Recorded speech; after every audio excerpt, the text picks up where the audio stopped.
सरला जी के पास बहू स्वाति अपने बच्चे को देते हुए कहती है, मम्मी जी आप बाबू को संभाल लेंगी? यदि आप कहें तो मैं ना जाऊं। तब सरला कहती है, अरे स्वाति कैसी बात कर रही है, मैं बाबू का अच्छे से ख्याल रखूंगी। अभी बाहर ठंड है इसलिए अपने बाबू को नहीं भेज रही हूँ तेरे साथ। तू बिल्कुल फिक्र ना कर, आराम से जा, यहाँ मैं और तेरे बाबा हैं, सब देख लेंगे। फिर थोड़ी देर बाद गाड़ी की आवाज़ आती है और सुमित भी आ जाता है। सुमित कहता है, जल्दी करो स्वाति, हम लेट हो रहे हैं। सुमित के इतना कहते ही वह सरला के पास बाबू की दूध वाली बॉटल, कपड़े और उसकी ज़रूरी चीज़ें रख लेती है। तो सरला जी प्यार से सिर पर हाथ फेरते हुए कहती हैं, अरे स्वाति मैं सब कर लूँगी, मुझे भी सब पता है कैसे बाबू का ध्यान रखना है। हाँ हाँ मम्मी जी, मैं चाहती हूँ आपको कम से कम परेशानी हो।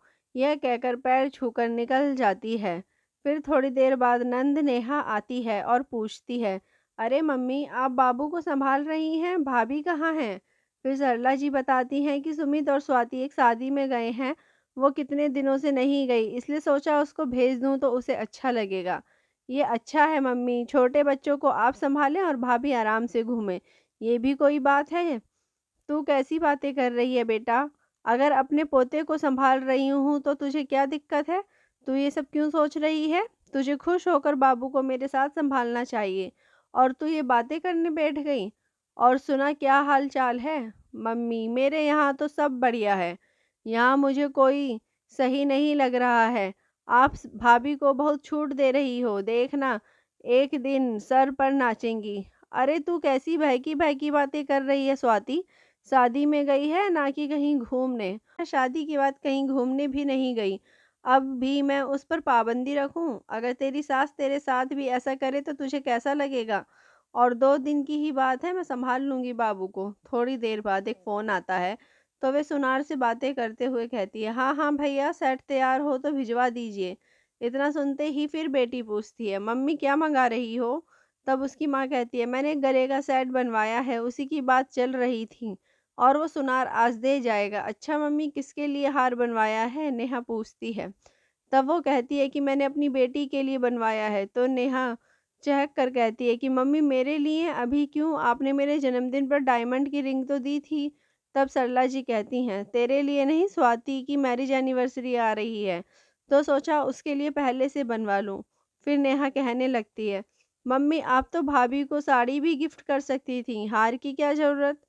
तब सरला जी कहती हैं, नेहा मैं साड़ी दे सकती थी पर पहली मैरिज एनिवर्सरी है और तुझे डायमंड रिंग दे सकती हूँ तो बहू को क्यों नहीं? बहू भी मेरे लिए बेटी है, अगर मैं उसकी खुशियों का ख्याल नहीं रखूंगी तो कौन रखेगा? इस तरह नेहा को समझ आ रहा था भाभी के लिए मम्मी का अटैचमेंट बढ़ रहा है। तब वह तुनक कर कहती है कि अब तो मम्मी भाभी ही प्यारी हो गई, जो उसके लिए इतना सोच रही हो बेटी की जगह भी ले ली। आखिर हो भी क्यों ना, आखिर बहू सेवा जो करती है। तब सरला जी डांटते हुए कहती हैं, अब बहुत हुआ नेहा, अब मैं स्वाति के खिलाफ एक शब्द ना सुनूंगी। फिर सवाल जवाब करते हुए कहती है, मम्मी बहुत सर चढ़ाओ, फिर कुछ बुराई ना बताना। फिर क्या था? सरला जी ने पूछा, तू आखिर चाहती क्या है? मैं और तेरी भाभी एक होकर ना रहें?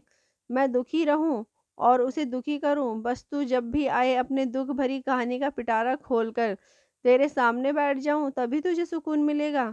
तू नहीं चाहती क्या तेरी माँ और भाभी खुश रहें? क्या तेरे साथ भी ऐसा तेरी ननंद तेरी सास को भड़काती है?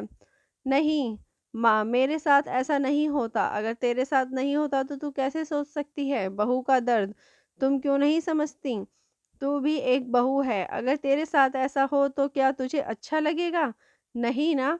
नेहा बेटा तू अपनी सोच बदल, फिर देखना कि तुझे भी कितना अच्छा लगेगा, साथ ही खुशी मिलेगी। तब नेहा को समझ आता है कि उसकी कितनी गलत सोच थी, जो एक बहू होकर भी बहू का दर्द नहीं समझ रही थी। अब उसे समझ आया कि बहू भी बेटी से बढ़कर हो सकती है। इस तरह उसने माँ के साथ रहकर भतीजे की देखभाल की और भाभी के प्रति भी मन के भाव बदल गए। दोस्तों, जब बेटी बहू बनती है तो अपनी भाभी के प्रति भावना क्यों बदल जाती है?